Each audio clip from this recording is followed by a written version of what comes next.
How often have you been to these? This is probably my fourth one. I was in Beverly Hills 4 years ago. Uh-huh. But this year, is this the first time you're here? Yes.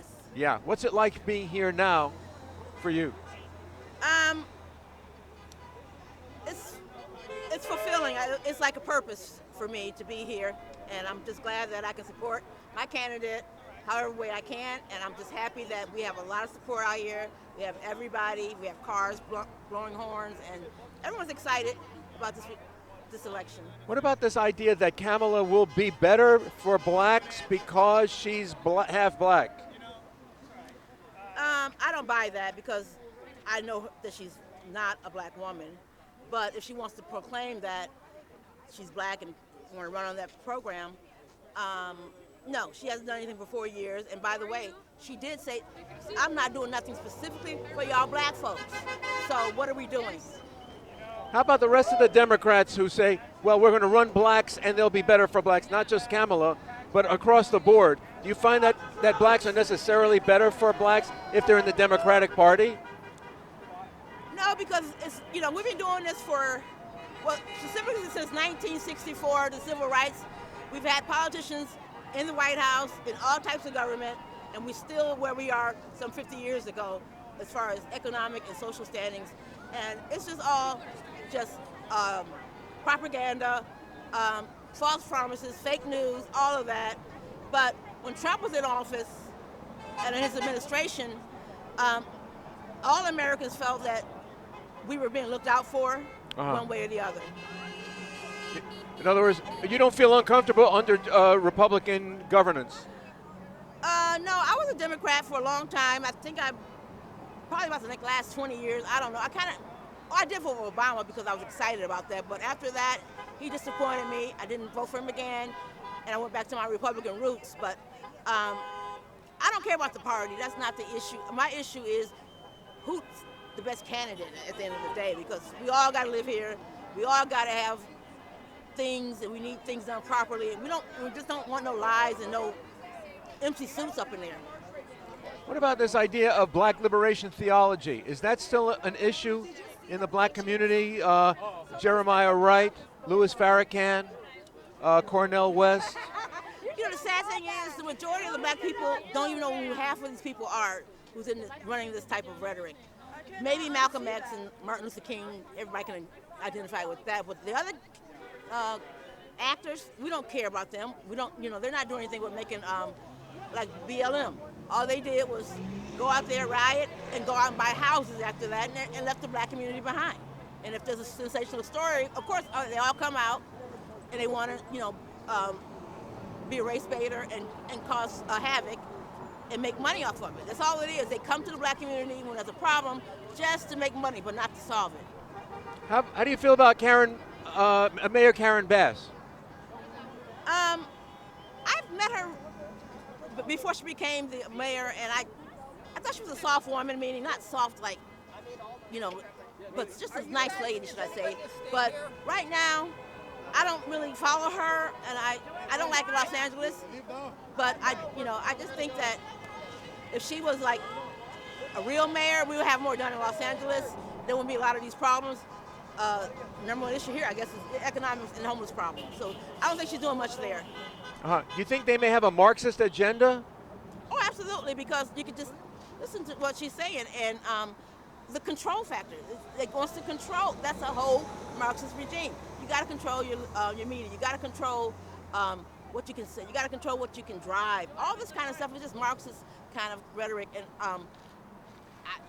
why in this day and age we need that, I don't understand it. But somebody's paying for it. Kamala is just a puppet. She's on board with just being programmed to go out there and be the guy in front with something like the Wizard of Oz situation with her. But she was the chairwoman of the Congressional Black Caucus, so there must be something larger than just the city of LA that they're trying to control,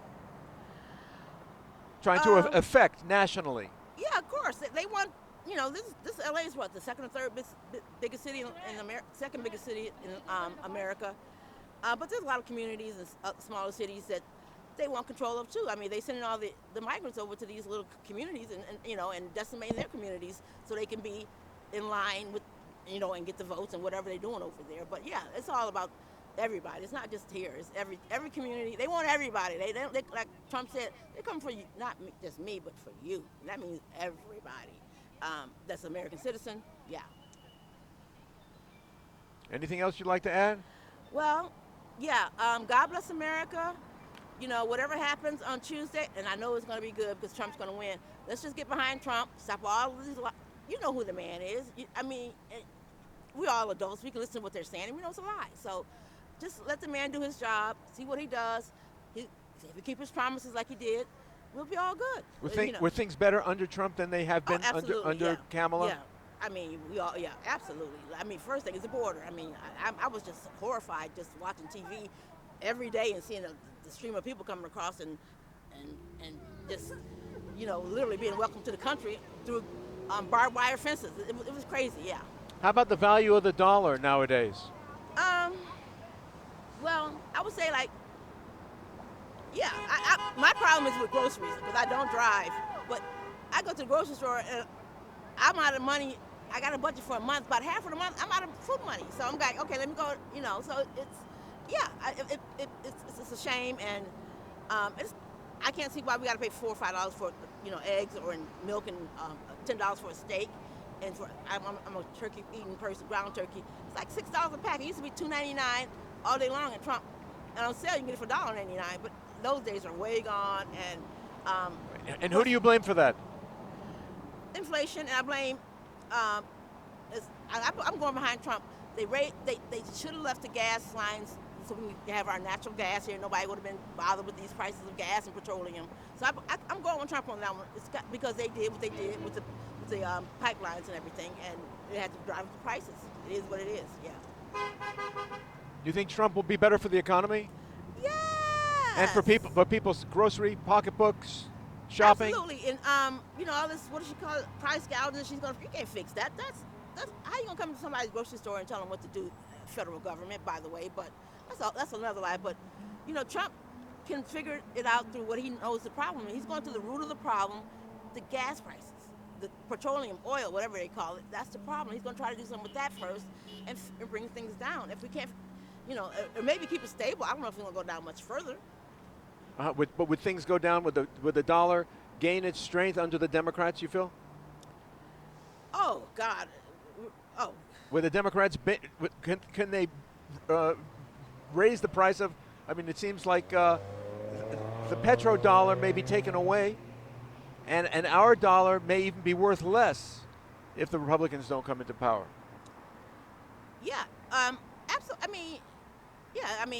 What have we been doing for the last 4 years? Our dollar's been going down, down, down, down, down. There's no jobs. Even though, you go to another country, the dollar is less value.